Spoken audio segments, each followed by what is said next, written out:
કેમ છો મજામાં?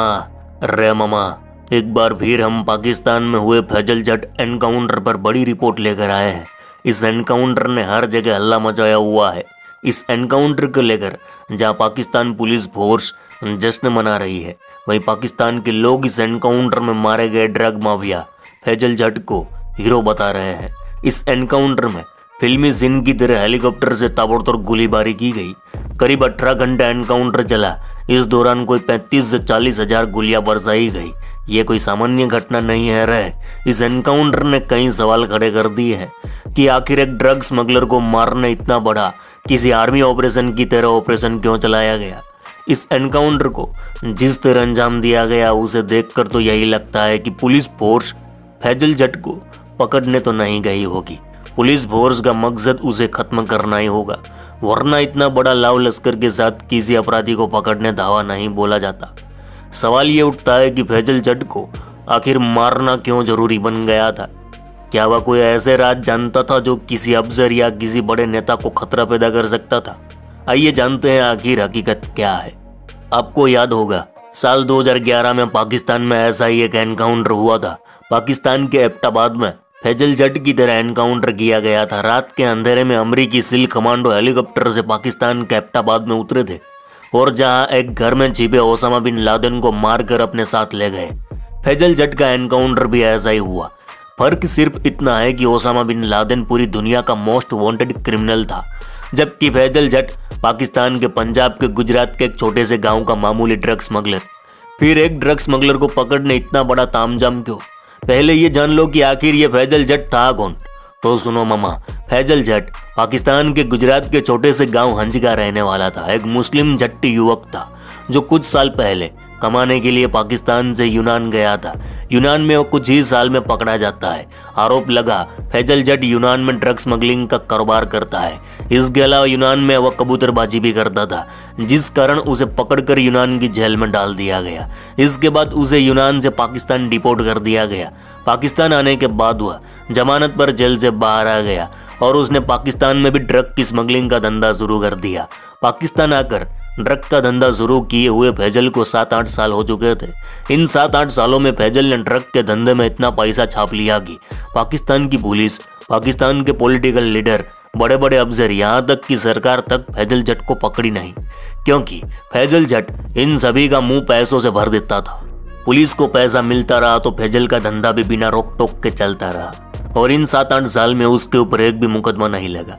अब सुनो मामा, फैजल जट के एनकाउंटर के बाद फैजल जट की मां ने एक बयान दिया। उस बयान में उन्होंने कहा कि मैं कुरान शरीफ पर हाथ रखकर यह कह रही हूँ कि मेरा बेटा ये काम छोड़ना चाहता था। उसने पुलिस वालों को कहा कि अब से मैं ये धंधा छोड़ रहा हूँ और इसलिए अब से आपको कोई हफ्ता नहीं दूंगा। अब पुलिस वालों को ये बात राज नहीं आई, क्योंकि हर महीने फैजल पुलिस वालों से लेकर बड़े बड़े अफसरों तक लाखों रुपये देता था। अब फैजल ये धंधा छोड़ देगा तो उन सबको पैसा मिलना बंद हो जाएगा और यहीं से फैजल के लिए दिक्कत शुरू हुई। पिछले 7 साल से फैजल जट ड्रग का धंधा करता और इन 7 साल में एक भी पर्चा उसके ऊपर पुलिस ने नहीं लगाया। लेकिन जैसे ही फैजल ने ना कही, फरवरी 2024 में उसने पुलिस से कहा कि अब से मैं हफ्ता नहीं दूंगा। इसी के साथ उस पर पर्चे लगने शुरू हो गए और तुरंत उस पर पहला केस लगा डराने धमकाने का, फिर ड्रग का पर्चा लगा, फिर ड्रग की स्मगलिंग का, फिर पर्चा लगा हथियार की स्मगलिंग का। इसके बाद हत्या और हत्या की कोशिश का भी पर्चा लगा। यानी जैसे ही उसने पुलिस को हफ्ते देने बंद कर दिए कि उस पर मुकदमे लगने शुरू हो गए। उसे जेल में डाल दिया गया, लेकिन फिर जमानत पर छोड़ दिया गया। यह एक तरह पाकिस्तान पुलिस का इशारा था कि या तो तू धंधा चालू रख, नहीं तो और भी केस तुझ पर डाल दिए जाएंगे और जिंदगी सलाखों में बितानी पड़ेगी। अब देखो, फैजल को जमानत तो मिल गई ताकि वह मुकदमों के डर से फिर से ड्रग का धंधा चालू करे, लेकिन फैजल एक जट था। एक बात पे अड़ गया तो अड़ गया। वह फिर से इस धंधे में नहीं उतरा, ना ही उसने पुलिस वालों से माफी मांगी, जिस कारण जमानत होने के बाद भी उस पर और भी मुकदमे डाल दिए गए। अब इन मुकदमों में जब पुलिस उसे पकड़ने गांव आती तो फैजल हाथ नहीं आता और फिर पुलिस फैजल के घर वालों को तंग करती, उसके रिश्तेदारों, उसके भाइयों को पूछताछ के बहाने पकड़कर थाने ले जाती, जेल में डाल देती। ये सिलसिला एनकाउंटर के कुछ महीने पहले से ही लगातार चल रहा था। बता दे कि फैजल जट ने 2 शादियां की। उसकी एक बीवी से उसकी लव स्टोरी की कहानी भी बड़ी दिलचस्प है, जिस पर फिर कभी बात करेंगे। खैर फैजल के 3 भाई हैं, तो माँ, 2 बीवियाँ, तीनों भाइयों को पकड़ के पुलिस थाने ले जाती, जिससे फैजल खूब परेशान हो चुका था। अब आलम यह हो चुका था कि जो पुलिस वाले फैजल के ड्रग के धंधे में शामिल थे, फैजल के धंधे को नज़रअंदाज करते थे, उन्हीं पुलिस वालों से फैजल की दुश्मनियां बढ़ चुकी थी। इसी सिलसिले में एनकाउंटर के कुछ दिन पहले पुलिस फैजल जट के घर रेड पाड़ती है। इस दौरान फैजल हाथ नहीं आया, भाग गया। इस रेड के दौरान गोलीबारी भी हुई थी। इस घटना के बाद थाने जाकर पुलिस ने एक एफआईआर लिखी, जिसमें पुलिस वालों ने लिखा कि हम फैजल जट को पकड़ने उसके गांव गए थे, जहां फैजल से हमारी मुठभेड़ हुई और इस मुठभेड़ के दौरान फैजल की गोली से हमारा एक इंस्पेक्टर मारा गया। इसका बदला लेने पुलिस ने 18 दिसंबर की रात बड़ा एनकाउंटर चलाया, जिसमें फैजल जट को मार गिराया। अब सुनो मामा, जब फैजल पर एक पुलिस वाले की हत्या की एफआईआर दर्ज हुई तो फैजल ने अपने गांव के लोगों को इकट्ठा किया और बताया कि मैंने किसी पुलिस वाले पर कोई भी गोली नहीं चलाई। पुलिस मेरे ऊपर झूठे आरोप लगाकर मुकदमे दर्ज कर रही है।